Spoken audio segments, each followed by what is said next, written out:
chasing a feeling. Hello, everyone. Welcome to Feels Out Loud, brought to you by Becoming Together Therapy and Wellness. This is your host, Tara Martini, along with the oh-so-fabulous Becky McNattin. We are glad to have you listening as we live and share stories of mental health. Okay, Tara, I have been looking forward to this show all week. I know you have been. We're going to be digging into differences in mental health for men and women today with our special guest, Shawn Bergeth. Welcome, Shawn. Thank you. Hi, buddy. We're really glad to have you here. And you're a therapist with Becoming Together Therapy and Wellness. And we asked you on the show today to help us process this issue together. You work primarily with men and couples and identify as male yourself. So you have this really cool insight into the male experience and what is all involved in mental wellness for men. So as we get started, tell us a little about you. Well, first of all, thanks for having me. This is going to be a lot of fun. We're blessed to have you. I'm a relatively new therapist, having just finished my master's in social work 2 years ago this month. Congrats. And I've been with BT since the beginning. Wow. And, as you said, I do a lot of work with men and couples, and I'm a dude myself, so certainly have a perspective on what it's like to be a man and to struggle with mental health. And actually, my journey with mental health is part of what prompted me to become a therapist. Is that many years ago I decided I needed some support around depression and anxiety, and saw a therapist who helped me significantly, and that was part of my inspiration to change careers. Cool. Wow. It's an amazing journey. I'm sure we're going to get to more of the details around that. As we start, I want to give the caveat that, of course, the three of us are just individuals, and we can't speak for an entire demographic of gender. I also want to say that we recognize this whole spectrum of gender and know that it's a complex issue by itself. But for today, we're focusing only on men and women because we can't have an 8-hour-long show. Right. And we want to highlight just part of the discussion, one part of the discussion about gender differences in mental health, with really this idea that we can inspire people to talk to other people in their lives about ways mental illness and mental wellness and mental health is lived out differently. Well, and it's one of those things, too, I think, that luckily the topic of mental health has become more commonly talked about, but you don't hear a ton about the male and female experience in mental health. And so how cool that we can look at both of those experiences today. Yeah. And Shawn, what would you say are some differences in how you see men and women experiencing mental health issues? Yeah, I think the first thing that comes to mind is, for most men, what kind of models did they grow up with in terms of role models that were able to experience emotion, develop language around emotion, and the notion that I think your average man, at least, and this is changing really rapidly, but I know 3 emotions: happy, sad, pissed off. Yeah, that's so true, though. Like, I got nothing. Yeah. Yep. And I think about my own family, even that, negative emotions, anger, sadness, they just weren't really tolerated, and not just tolerated, but never really discussed in any real meaningful way. And so how do you enter, adolescence and beyond, with a limited language around what's it like to be a human, to have the full range of emotional experiences? But that's really the first thing that comes to mind, to me anyway. And was that message the same with you and your siblings, or was it more because you were a boy? That's a good question. It was the same. Okay. It was just wanted to clarify. Yeah, and I wouldn't. That wasn't different. I have one younger sister, and I think she would describe the same thing. Of like, there wasn't a lot of discussion in our house about feelings in general, particularly negative ones. You just pretended like everything was okay, and we are going to we'll discuss it all. Yeah. I can't wait. Love this. Right now, we're going to take a short commercial break. But stay tuned for more discussion on differences in the mental health experience for men and women. Thank you for listening to Feels Out Loud. We are going to be right back in a moment. Express yourself.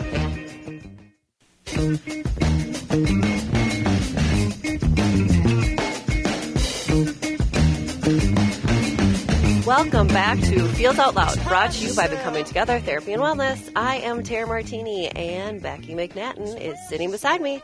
Let's dive right back into mental health differences for men and women. Okay, you two. So this topic of mental health and how it impacts men and women differently is fascinating. It is. Research shows that women are more likely to experience an anxiety and depression, as well as eating disorders and post-traumatic stress disorder. Men are more likely to experience substance use disorders, behavioral issues, and have higher rates of dying by suicide. I also just read this really interesting New York Times article about what the society is calling a surge in ADHD among boys. And according to the article, as of today, currently, 23% of 17-year-old males, 23%, in the United States have been diagnosed with attention deficit hyperactivity disorder. So that's almost a fifth of, over a fifth of 17-year-old boys. And the amount of prescriptions for this has risen 60% in just a decade. That doesn't surprise me at all. So that by itself was incredible to me. It is. But it also got me thinking, in addition to rates of diagnosis and that diagnosis itself, the gendered component here. So I looked into it. And guess what? The National Institute of Health says that boys are diagnosed with ADHD at a rate of 4 to 1 between males and females. Wow. So there are big time differences between how mental health issues are experienced and then how they're categorized and treated, leading to this kind of concept of gender bias in mental health and mental health care. So what would you two say are gender biases that you see from your perspective? And Shawn, would love you to start. Yeah, I think about young boys and even having healthy ways of communicating distress, of communicating just their experiences as young boys. I even just think about the environment in which, from kindergarten on, young boys are expected to sit in their chairs, pay attention, don't move. Right. And, I just think about neurobiologically and from an evolutionary standpoint, at what point did we decide kids should just sit there and be sitting there and learn in a classroom environment? And when they don't do that well, that they're labeled as having some sort of disorder because, well, we're meant to move and be social and be out in the world and exploring and, and even just our educational systems, they're designed to support the average child, and the average child doesn't really exist. And so how does that show up in, how, young people experience the educational system and socialization and how you learn and, move through, K through 12 and beyond. Yeah. And it is something after being a part of the education system for so long. To me, it is baffling because just like you said, Shawn, being a boy gives you a label. If you possess the traits of a typical boy who can't sit still, who needs that tactile and that physical touch with another, you automatically are given wow, you are hyper. You lack the ability to pay attention. And I will say the statistics completely match at least the classrooms that I taught in as well as that I observe, in that it was extremely rare, even more rare than maybe the statistics show, of for every 504 or IEP that I would see for a boy with ADHD, I rarely saw a girl. It was just something that was a label given to boys. And so much of it was goodness, can we look at the developmental level, right? Yeah. Can we also look at, does this kiddo have an outlet, like a sport or something like that? An average boy at a certain age actually cannot sit still and was not meant to sit still, right? So it is fascinating just to see it from that developmental angle. Well, and Shawn, you brought up an interesting point that relates to this in our first segment, where around modeling of emotions in general, and if we know that the statistics say that boys are more likely to have behavioral outbursts or issues because of mental health, like emotional awareness, that it may operationalize as something that has been deemed or diagnosed ADHD, but really could be, and as clinicians we sit with, is this anxiety? Are you sad? Yeah. Yes. Are you worried about something and you don't have a verbalization to or way to express that, and it wasn't modeled for you because 3 emotions were modeled for you, as you said, happy, sad, and pissed off, and sometimes not even sad. It's literally just anger. Yeah. That it is effectively stuffing emotions until there are outbursts. Yeah. Because boys are not modeled to have the sense of verbalization or emotion. And then it makes me wonder, well, then we pathologize the lack of ability to express emotion. And often we sit in the clinical sphere of is what looks like ADHD actually depression or trauma? Yes. But we don't go to that first. We go to perhaps that first with female identifying people and not male identifying people. Yeah. They're just holding it in. They're bottling it up, right, until it comes out and it looks like anger, right, or they're pissed off, like you said, when in fact it's just, are they just lacking the skills simply to communicate or convey those emotions, and have they been given the environment and the skills to do so? Yeah. Well, which to me brings up the idea of how is it permitted for boys to cry, and that how that is classic. different.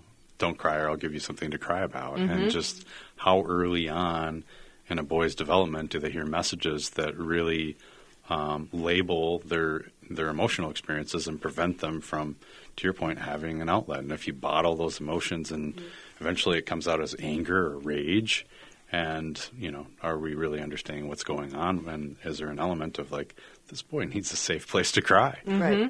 I can relate really deeply to that experience, and, even just growing into that as a nearly 50-year-old man.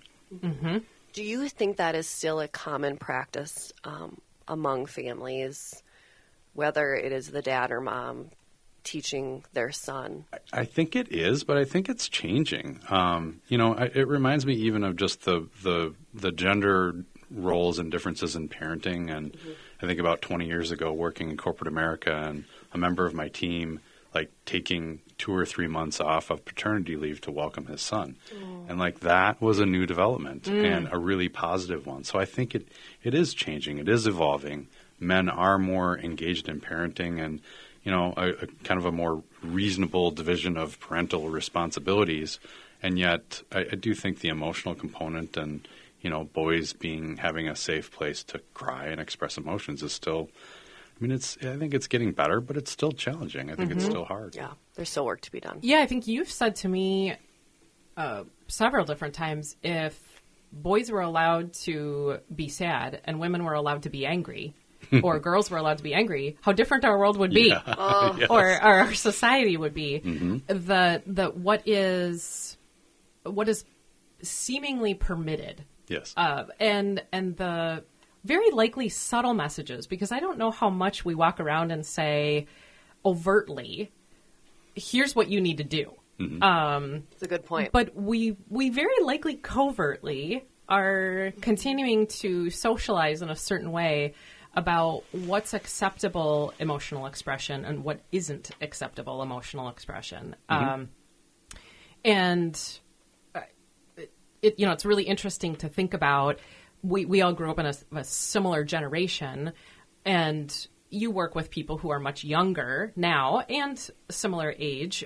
So we're all coming from a spot of parents who are about the same age. But I wonder a little bit how the subtleties show up. Do you have any thoughts or experiences, Shawn, from people who are maybe, you're also the parent of a teenager, what you're hearing in terms of what's seemingly modeled for boys right now?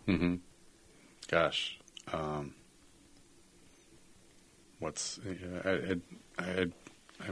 coming up flat here. That's okay. Yeah. Why don't I start with just an example of how it is for girls with my teenage girl and how I see that, and then you can certainly interrupt me or follow me with, for sure. if you think About of what's modeled for females. Yeah. And so for me, what I see is so much of when it's teenage girls, it is that idea of it is when they cry, when they feel emotion, it is supported in that, like, oh my goodness, okay, tell me what's going on, right? And I still see, it is the idea, but they don't want to share it or be too emotional in school because then they'll be deemed, quote unquote, crazy. Well, then mom, that, and my daughter has never said that, but it's kind of the message of like, oh my gosh, I couldn't do that. Or I couldn't be upset, or I couldn't see anyone watch me walk into the counseling office, right? That's a common thing, whether it is my daughter or friend or whoever it is, a common female thing of, it's okay to feel the feels, right? But if I feel them too big, I'm going to get a label. Where I see that also play out in the preschool level where I've worked the last few years, where I see if a female or 3 to 5 year old cries and upset, it's very much that natural reaction received from the teachers of, oh my gosh, honey, okay, what's wrong? What hurt your feelings? Yeah. Where if it's a boy, it's like, get up, come on, what's going on? All right, let's go. What were you playing with? Okay, let's go. Get over it. Get over it. Where I have really been intentional working with the teachers on, let him feel. Let him scream. Let him be mad. Let him be sad. And I will sit with that kid and let him scream or let him cry for as long as he needs to. Same with a little girl. But it is handled so differently. Yeah. Amazing teachers, amazing staff. But it is just that naturally, like you said, Becky, it's ingrained in all of us, right? It's that like tiny little things and differences on how it's handled, right? Because that is what we were taught at such a young age. I mean, I remember so vividly at many, many gatherings with family members, women literally sat in a circle around a table. Yes. And men were outside, often in a straight line with each other, looking at something. Yep. Yes. And they're talking to each other, but they're not looking at each other.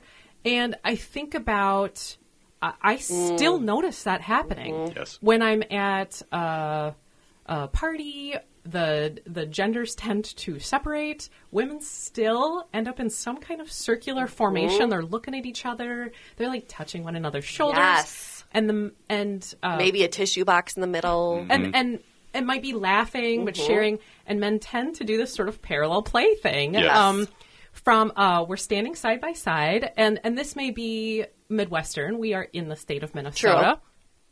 But I think about that as a subtlety in terms of what's modeled around emotional expression, that if people are talking, I'm still not even looking at you. Yes. If you're talking. It's too much. What that says to a person, and I just recently was somewhere where I watched this, it looked like a athletic group of, it was baseball just a couple of weeks ago, and people standing at this game.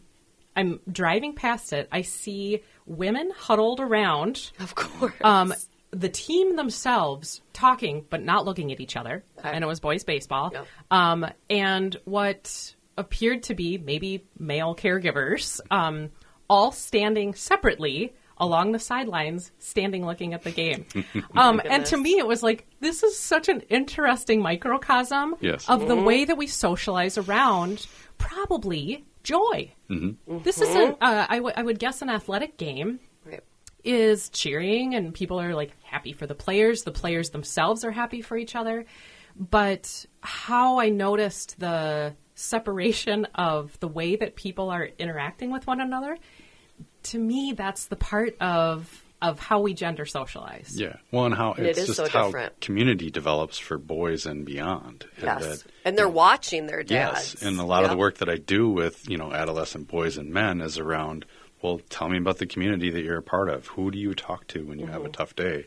And that is different from a very, very early age and has a significant impact on overall mental well-being as do you have a community to lean on? Right. Or I think about, I love the lakes in Minneapolis, walking around them, running around them, and I always notice how many groups of women are walking around the lake together and how many groups of men are walking around the lake together. And it over-indexes. It's probably 75% of the time it's women. It's not men. And it's just like the baseball field that you observed a couple of weeks ago, Becky, of like, this is so clear and in terms of the degree to which men do not have community in the same way that women do. And I want to say, too, just for our listeners, is that when we talk about whether it is a teacher or a parent or a caregiver or anything, we are not saying there is a good or bad way, right, to raise your child or whatever it is. And so please know we're just talking about our observations as a culture and a society as a whole. Yeah, Yes. and how fascinating it is. Yes, that and just our differences. What we learned from that. And of course, then that leads to what would be differences in seeking out care. Just a anecdotal story. Very recently, I was with a family member who was asking me about my Cabbage Patch doll from the 80s. Oh, Cabbage Patch dolls. Yes. And said to me, my Cabbage Patch doll, I named Rowena Clementine, and said, yeah, quite like, how many syllables is that? But she was saying, do you remember this Cabbage Patch doll? And for any of you listening, you likely remember yours if you owned one. But this conversation, it was fun, and we were chuckling about it. How much I would go around to everyone and say, do you see that Rowena is sad? Do you see that Rowena needs something? And highly permitted, in fact, encouraged, that as a little girl, we are taught characteristically, and I would fairly stereotypically, and all of us grew up in a gender or a generation of that was what you were supposed to do. It's Right. like play with your dolls. Yeah, you're the caregiver. Yes. Yeah. But then how that leads to my comfort level in asking someone else if they're sad, what they need, if they have a need, Yes. that I even can look at a person and identify, oh my gosh, you look like you're having a tough time. Because I practice that with Rowena You every started, day. it all started, there's your origin story. It all started with Rowena, with And the yarn hair. And I think about how hard that would be for a person who grew up without that modeled at all, perhaps in a gender that isn't shown it, and they don't see people in TV or Right. social media or on a very microcosm level of just the toys were purchased. How that would then lead to a challenge or just a difference in the way that we would conceptualize mental wellness and how to maintain it or sustain it. Because I think the three of us in this room all are aligned around this idea that we maintain mental wellness by sharing of emotional experiences and that we get through whatever those emotional experiences are because of connection. And those are Right. important. Connection's everything. Yeah.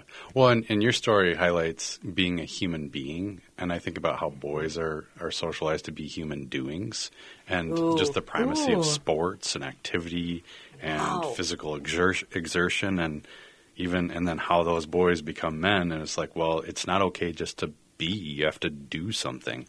The primacy of work and how doing things is where your value comes from, not in recognizing, the emotions of a Cabbage Patch interesting. doll and how that translates to the world around Yeah. her. That's a And in big this case, you. concept. Yeah. Wow. Human doer. Wow. And how would you say that from your frame, Shawn, that translates to differences in seeking out mental health care? Well, it highlights how you're not able even to acknowledge the human being part of oneself, and the notion that you would need help or support around that is kind of a sign of weakness. And the notion doesn't even kind of dawn on a young boy that, oh, well, I've got feelings that I might need support around, and how can I just be with how things are and try to make sense of the world? Right. Did you go through a period of time where you did see it as a weakness if you sought help? Oh, absolutely. Well, I think about even just the emotional part of myself and how for most of my life I hated that part of me, that I could feel other people's feelings and that I was quick to tears, that's something that made me feel othered because there was no one else I saw in my life that the fact that I probably saw my own father cry 2 or 3 times in his long, amazing life is, kind of evidence of that. But yeah, what it's like to just be and how, I don't know, I think about how challenging it is for men and boys to just sit in stillness and in quiet and, sometimes introducing the concept of meditation to adolescent boys That's or a whole even lot grown of what men. they're not It's used like, to. you see this fear of like, what are you talking about? Why would we do that? Yeah, what do you hear as responses? what I hear as responses is like, that feels really uncomfortable. Okay. These aren't the words, but the sense is like, Yeah. that seems like an intimate thing to do, of like just sitting with other men and quiet or in meditation, that maybe that makes me feel too close to the men in the room around me. I don't know what closeness is like with other men. Sure. I know what closeness is like with women because I had a different experience of being tended to by the women in my life versus the men in my life. Those are some of the things that. And maybe apprehension Yeah. in their Yes. like discomfort, Yeah. because or if you can't do your way out of it, as you say, human doing versus Yes. human being. Yes. That when someone then says, "Well, you're supposed to just sit here," Why would I do that? Yes, it doesn't even feel. It wouldn't feel reasonable. Mm-hmm. Well, okay, so you are a person who, you talked about seeing your dad cry, you said maybe 2 or 3 times in your whole lifetime with him. Mm-hmm. And you have a teenager. You mentioned you were a kid who cried. You were like quick to tears. What would you say are things you are conscientiously doing different in role modeling something that was something that wasn't role modeled for you? Well, that, when, my son is experiencing big emotions, to like invite them in, to validate, to, if he's crying, to maybe even cry with him. And, validate that this emotional experience is just as valuable as anything else. And to normalize the full emotional experience of being a human. How beautiful is that? That's amazing. Did that feel natural for you right when you started doing that, or did it take some time because you didn't know a life like that? I think it took a lot of time. Okay. Like, I was 16, and Yeah. And my 2 older stepsons are soon to be 18, soon to be 20, and I would say it's been a 16 to 20 year journey to befriend this part of myself and understand how important it is to them. Yeah. Well, But you've put the time in. and Tara, you have a teenage daughter. So Yes. what would you say you're trying to do different than what was modeled for you? Goodness. Well, I would say for me, it was modeled beautifully in my home. But as we talked about in an earlier episode, it was just that it was in my home, right? You didn't discuss it with anyone else. And so what I've really tried hard to do with my daughter is provide an environment for her where it's okay for her to share herself with others when it comes to her emotional side, but also provide support for her friends. So it's that idea of like her, friend breaks up with a boyfriend, and it's like, yes, go there to support her or whatever it is. Or, wow, she'll share with me more. Like my friend is struggling, like having some mental health issues. Just creating that open conversation and dialogue with her has made a huge difference, because then she can be there for her friends in a different way, where I don't think I could be there for my friends growing up because it wasn't something you talked about outside the home. Got it. Yeah. So what about And for sharing you? that vulnerability Yep. outside of the space. Right. What about for you with your kids? Oh my gosh. Well, I feel like, it makes me think about socialization is so much bigger than just, you highlight this, than just our families, than what was modeled for us. I had high emotive modeling for me. So part of what I think from my gendered spot, though, is this idea that boundaries are okay. And that getting angry with people is all right. That I do think that being able to say, give grace for all the feels is something that's part of the nature of the show too. But giving space and self permission and responding compassionately to just that whole host of feels, and not necessarily right or meaning make about any one of them. That feeling angry doesn't mean you're bad. Yes, there is not a label. But I do think that there is this overarching way that sometimes genders have been socialized way beyond our parents or caregivers. And I say this lots, that the world parents our children. Oh, not just us. for sure. The world For parents sure. our children. Yep. Which makes me think about how would you two say, we talked about social media a lot on the show, Tara. Yes. Social media, our kids are on it like all the time. yeah. Children who are growing up now have only known a life of that. What would you say are those impacts then? Good, like positive. It could be totally positive, or maybe challenging in the way we socialize around emotional wellness. You touched on the positive, and I do think there's content creators out there that are creating content that's deeply connected to what we're talking about. Like Yes. that's out there. The degree to which our kids are consuming it, I'm not so sure. And maybe even modeling, like more modeling. Yes. Like maybe men are watching and boys are watching videos of men cry Yes. about Yes. things or Yes. having How lovely that would be. personal Yeah. experiences. So they're like, I resonate with that. Yeah. And I think there are more examples of that. But I also, when I think of social media in general, I think about just the facade and how it, people are able to share, all the beautiful parts of their life, but they're not highlighting the really painful or challenging parts of one life. So the degree to which kids grow up, comparing. And I often talk about in the work of comparison is the thief of joy. That when we're comparing, our reality, our internal reality to someone else's external reality, that we often kind of are left feeling kind of empty, and that, there's something missing, and that's not true. But I also think about our children are growing up in an environment that we almost can't say that we were children because it's so vastly different. So I try to recognize that as my own role as a parent of I think I know what it's like to be a kid, but I really don't. Right. How could we? No, it's just things are so very, very different. Mm-hmm. Yeah. And I think it's that social media has the capacity to really, I hate to say it, but model, like you said, and teach our kids how to be aware as far as mental wellness. But do I think they utilize it?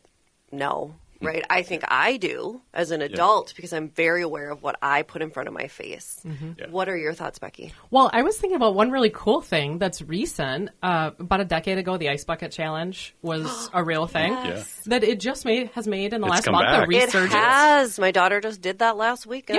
Yeah, around mental health. Yes. And I think about how from a really cool place that never existed for me. No. I didn't No. And you both smile. Yes. Listeners, their faces right now, they both lit up.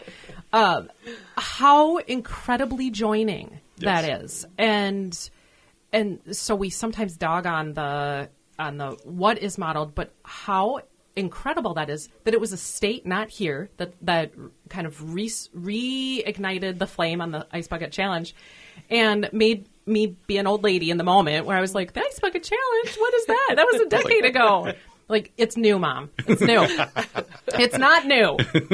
Me, it's not. But around a new concept, and that, oh, wow, people are talking about mental health and then what community is created from tagging somebody new in this experience. Yes. And then they're doing it and showing support, which I think is like the coolest thing. Oh, it's It is amazing. The coolest thing. Well, I want to ask you both, and these are all just our opinions here, but how can men show up more for women? And how can women show up more for men? This is a You're loaded asking, question. yeah, girl, you're asking us with 6 minutes left of this segment. Because you and I have a slant toward, we love to challenge people with some things in each show. Let's do it. But thinking through, if we want to show up for the other identified gender, what can we do?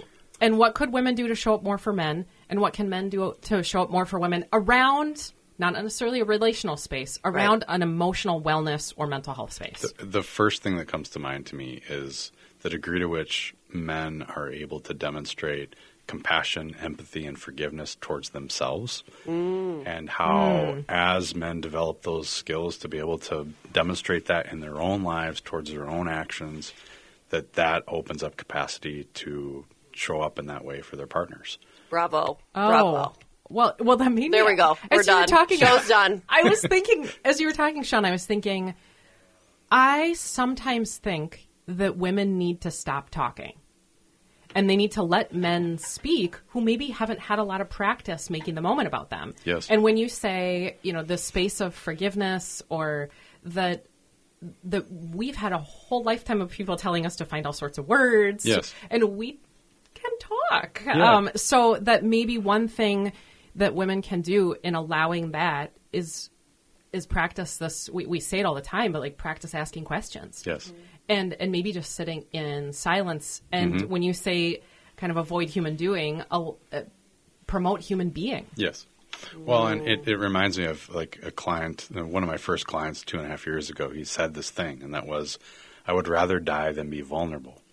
And the notion of being vulnerable, I think there's also men have this experience of when they develop these skills of being vulnerable, it is so foreign to the women in their lives that their women get scared and don't support that movement in that direction because it's so foreign to them.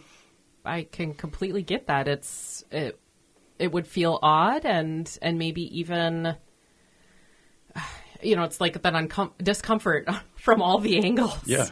Well, and that as significant people in our lives change is hard, even when that change is positive. It is. Change is hard. Well said. What would you say, Tara? I don't know what to say after that. Everything Shawn just said was so beautiful. I think the idea of be willing to just sit in the feels with that female, and that you don't have to understand where those emotions are coming from, but validate her and just support her. Right? And that's all. Yeah. I think men, that idea of you don't have to understand in order to validate. You don't have to get it, but just be there. Yeah. Well, and I do feel like there's this growing awareness for men that they're able to ask the question when their partner is struggling, do you need someone to listen right now, or do you need someone to help you problem solve? Ask that question, gentlemen. Yes. Ask that question. And I think the vast majority of the time, people need someone to listen. But, men are fixers and are so accustomed to like, okay, you've got a problem, let me jump in and help you solve the problem. And that's not typically what's needed in the moment. But even to have the awareness to ask the question, what do you need? Yeah, well, you two have me thinking about perhaps even some of the takeaway is this recognition that being aware and acknowledging of the way that the stereotypes exist. That not only if what you're seeing might not be what the other person's feeling. What you might be seeing is an angry outburst, but the person might be feeling really sad. Yeah. And we talked about that in an episode. And that's been part of this show and how we are socialized based on gender and how then emotions show up. Yeah. That we also might come from a perspective of those exact same stereotypes because we've been a part of the system. Yes. And so to think of with someone who identifies as a different gender from you, that you might perceive their responses, their emotions as something different than what it actually is. That stereotypes are very much at play. Yes. And so I think sometimes name first, oh gosh, that's going to shape my worldview. That's going to shape the way that I see and then absorb how this person is showing up, even what I think a problem for them might be. Let alone then what have I been trained to do about it. Yeah. I love that. Well, and it highlights how no matter what's happening, curiosity can be so powerful about I'm having a really challenging time just being curious about my own experience. My partner or my children are having a hard time. How can I be curious about what's happening? And to your point, what's showing up might appear as anger, but it's really something else. It's grief, it's sadness, it's despair. It's something completely different, and curiosity can often be the bridge to help understand it. Right, and it might be something that the person doesn't even have a full ability to acknowledge or be aware of. For sure. They maybe haven't had practice in it. Yeah. This has been amazing. I feel like we have so much to think about here, and it has me. I'm pondering so many different topics. We are going to head to a commercial break, everyone. But when we come back, we're going to talk through listener questions on all of these mental health differences between men and women. Feels Out Loud will process your thoughts in just a moment. We will be right back. You gotta find the people that'll in a world full of strangers.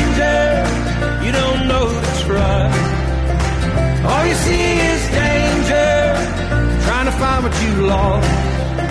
You can't go it alone. Everybody needs help. We are back again with Feels Out Loud, and this part of the show is where we talk through questions from our beautiful listeners. If you have a question related to mental wellness, sharing feelings, or topics from each week that you would like us to process through, please visit our website at becomingtogethermn.com and find the Feels Out Loud page to submit a question directly, or email us at contact@becomingtogethermn.com. We truly do want to hear from you and what you are wondering about. Okay, we had a bunch of questions. Yes, we did. About the differences between genders and mental health expression or mental wellness. Mm-hmm. We chose just a couple of things specifically about men because we have you here, Shawn, right. And we wanted to ask you kind of what your opinion would be. And our first person who shared something with us says, I think my partner is struggling with depression, but he is so resistant to talking about it. He gets defensive immediately, almost like I'm telling him something is wrong with him. How can I respond? Yeah, I think, the first thing that comes to mind is just being persistent and compassionate. And, revisiting the topic as frequently as you can without being invasive while honoring, he's defensive and he's resistant for a reason. And those reasons often have really deep roots. So it's just honoring where he's at and the experience that he's having. And as time moves on of exploring, well, are there different ideas that you've considered that may be helpful, whether that's talking to a close friend, maybe talking to a family member who he may trust, to, what might it look like to find a men's group or to find a therapist. And slowly just, creating a sense of safety as you continue to revisit the conversation and how important it is to address this experience of depression. I totally love that. I almost want to steal your phrase about compassionate persistence because I like that idea of pausing for a space of time in between check-ins, but continuing to check in. Yeah. And asking questions, being thoughtful about it, and also recognizing that it has to be the person's journey. Yeah. Right. And I like the piece as well that you didn't, obviously we're biased about going to therapy, but that you didn't just say, well, the one solution is go to therapy. You mentioned confide in a loved one or speak to a friend or a men's group. You know, there are other options out there. Yeah. And helping someone, maybe problem solve on some of those or offering some of those options. Yep. Our second listener says, I can't tell if my teenage son is having a hard time. I can't tell. What would I notice if he was? That's a big question. The first thing I think about is withdrawal. Yes. And hiding. Changes in eating habits, changing in sleep habits. Okay. And loss of interest in certain things. Yeah, and just how nuanced those things can be, that they're not super obvious. Yep. But it can be really nuanced. So just being really as attuned as possible to be able to recognize some of the subtle things that might be going on. Yeah, I think I would add to that, from a clinical standpoint to this listener, we always look at frequency, intensity, and duration. How often is it the way it is? How intense is it? How much of a change is it? And in what areas of life? Is it just one area? Yeah. Is it all the areas? Right. Yeah. And how long? Has it only been a day? If your teenage son has only been like this a day, think about that. If it's been a year, that's a little different. So frequency, intensity, and duration tells you a little bit about, it's not a, if you're saying it's all of the things, that's just more food for thought on how to ask more questions. Yeah. And think of when Becky said areas, think school, socially, at home, that there are, there's different facets of his life. Yeah, all sorts of different relationships in where they might be presenting these circumstances. And, okay, you two, we are at the end of our show already. Wow.